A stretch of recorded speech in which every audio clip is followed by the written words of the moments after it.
ഹൈദ്രോസേട്ടൻ Aluva mini civil station സമയത്തെ auto സ്റ്റാൻഡിൽ auto ഓടുകയാണ്. ചേട്ടൻ അന്നൊരു ദിവസം ഇവിടെ വന്നപ്പോൾ എന്താ സംഭവിച്ചത്? സംബന്ധിച്ച് ഞാൻ ലൈസൻസിൻ്റെ സംബന്ധമായിട്ടൊരു കാര്യത്തിന് വേണ്ടി ഞാൻ വന്നതാണ്.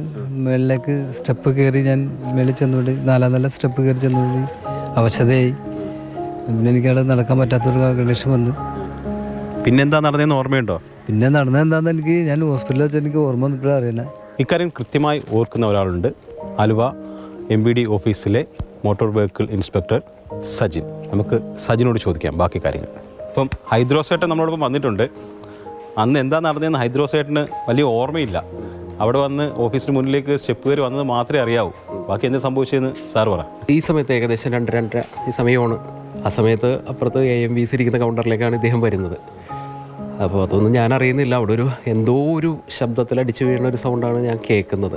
ആ ശബ്ദം കേട്ട ആൾക്കാർ ചെന്ന് ഓടി ചെല്ലുന്നുണ്ട്. അപ്പോൾ ഞാൻ നോർമലി ഇങ്ങനെ ആൾക്കാർ തലകറങ്ങി അല്ലെങ്കിൽ എന്തെങ്കിലും വെള്ളത്തൊക്കെ വീഴാറുണ്ട്. പക്ഷെ പെട്ടെന്ന് ആളുകൾ ഇങ്ങനെ പാനിക്കായിട്ട് തിരിച്ച് ഓടുന്നത് കണ്ടു. അത് അറ്റാക്കാണെന്ന് തോന്നുന്നു അങ്ങനെയൊക്കെ പറഞ്ഞുകൊണ്ടും ആ ഒരു സിറ്റുവേഷൻ മൊത്തം മാറി.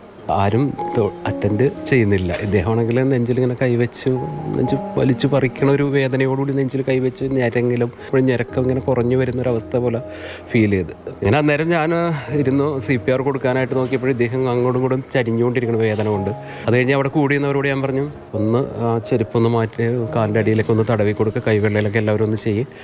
ഞാൻ പ്രസ് അപ്പോഴും ഈ 20 സെക്കൻഡ് 30 സൈക്കിൾ എന്നുള്ള രീതിയിലുള്ള ഇത് പഠിച്ചു വെച്ചേക്കുന്നതുകൊണ്ട് അത് ചെയ്യാൻ ശ്രമിച്ചുകൊണ്ടിരിക്കുകയാണ്. പക്ഷേ ആദ്യത്തെ 1-2 തവണയായപ്പോഴും അദ്ദേഹത്തിൻ്റെ റെസ്പോൺസ് ഡൗൺ ആണ്. പക്ഷേ മൂന്നാമത്തെ ചെയ്ത് അപ്പോഴേക്കും റിട്ടേണിൻ്റെ ഒരു ഇത് തോന്നി. തിരിച്ചിങ്ങോട്ട് വരുന്ന കണ്ടപ്പോൾ എല്ലാവർക്കും ഭയങ്കര സന്തോഷമായി. കാരണം എന്ന് വെച്ച് കഴിഞ്ഞാൽ ഒരു പ്രതീക്ഷയാണ് നമുക്ക് കിട്ടുന്നത്. ലിഫ്റ്റ് വർക്കിംഗ് അല്ലാത്തതുകൊണ്ട് എല്ലാവരും ചേർന്ന് പിടിച്ച് ഇദ്ദേഹത്തിനെ തൂക്കിയിറക്കി കാരത്തൊഴിയിലത്തെ എമർജൻസി നമ്മുടെ ഗൂഗിളിൽ നിന്ന് എടുത്തിട്ട് വിളിച്ചപ്പോൾ കറക്റ്റ് അവിടെ എത്തിയിട്ടുണ്ട്.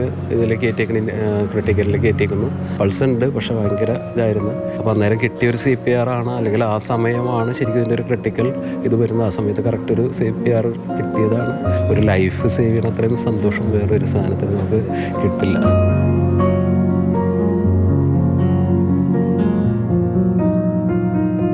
മാതൃഭൂമി ന്യൂസിൻ്റെ സന്തോഷം എന്താണെന്ന് പറഞ്ഞു കഴിഞ്ഞാൽ ഈ ഏകദേശം 1.5 മാസത്തിന് ശേഷം ഇവർ തമ്മിൽ ആദ്യമായിട്ടാണ് കാണുന്നത്.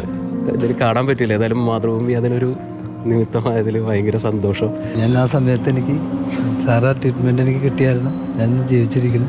എനിക്ക് കിട്ടിയ ഏറ്റവും വലിയൊരു award.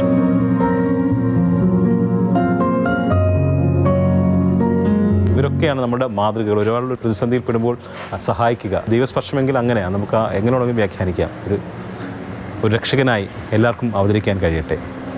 Vinu തോമസിനൊപ്പം S. Arun Shankar, Mathrubhumi news.